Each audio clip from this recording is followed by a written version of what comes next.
தங்கச்சி வீட்டுக்கு வரேன்னு சொல்லியிருந்தா. ஆனால் வீட்டுக்கு வரதுக்கு முன்னாடி ட்ரெண்ட்ஸில் வாங்கின கூப்பன்ஸ் இருக்குக்கா, நான் போய் ட்ரெஸ் எடுத்துகிட்டு வரேன்னு சொல்லிட்டா. அப்போனா எனக்கும் ஒன்று வாங்கிட்டு வருவான்னு நானே நினச்சிக்கிட்டே கேட்டிருந்தா கூட ஒன்று கிடச்சிருந்துருக்கும் போல.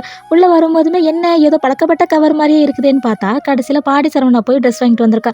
உள்ளே வந்தவளுக்கு தண்ணி கூட கொடுக்காம முதல்ல கவரில் என்ன இருக்குன்னு பார்க்க ஆரம்பிச்சிட்டேன். அந்த கலரை பார்த்தது ரொம்ப பிடிச்சிருந்துச்சு. ஆமாம், என்ன கத்தியாக வாங்கிட்டு வருவேன்னு பார்த்தா இப்படி ஒத்தையாக வாங்கிட்டு வருவேன்னு கேட்டதுக்கு அட போக்கான்னு அப்படியே சலிச்சிக்கிட்டே சொல்லிட்டு அப்போவே தெரிஞ்சுக்கிச்சு பாவம் புள்ள ஷாப்பிங்கில் ஏதோ நொந்து நூடல்ஸ் ஆகி வந்திருக்கு போல. சரி இரு டீ போட்டு வரேன்னு சொல்லிட்டு டீ போட்டு குடிச்சு பொறுமையாக பேசுகிறோம் விடிய விடிய பேசிகிட்டு இருக்கோம். ஃபர்ஸ்ட்லாம் வீட்டுக்கு வந்து அக்கா அதில் இது செஞ்சு கூட இதில் அது செஞ்சு கூடன்னு கேட்பா. ஆனால் இப்போல்லாம் அப்படி இல்லை. ஃப்ரெஷ் க்ரீமில் பூண்டு போட்டு ஒரு தயிர் ரெசிபி பண்ணுவேன், இது மட்டும் செஞ்சு கொடுத்துரு அப்படின்றா. ஸோ லஞ்ச் பாக்ஸுக்கும் அதுதான் செஞ்சு கொடுத்தேன். அவளுக்கு மட்டும் இல்லை ஆஃபீஸில் உள்ளவங்களுக்கும் அதுதான் பிடிச்சிருக்கு. அப்புறம் பிரேக்ஃபாஸ்ட்டுக்கு அவள் என் கூட இருந்தால் எப்பவுமே ராகி புட்டு தான் வாங்குவேன். ஸோ இடியாப்பம் எனக்கு கால் பண்ணி ராகி புட்டு இருக்குன்னு கேட்டால் இல்லைன்னு சொல்லிட்டாங்க. கடைசியில் இடியாப்பம் தான் இருந்துச்சு. தேங்காய் பால் கொடுத்ததுனால விடுவோமா? இடியாப்பம் வித் தேங்காய் பால் யாருக்கு ரொம்ப பிடிக்கும்னு கமெண்ட்டில் சொல்லுங்கள். எங்களுக்கு ரொம்பவே பிடிக்கும். அவளும் சாப்பிட்டு கிளம்பிட்டா.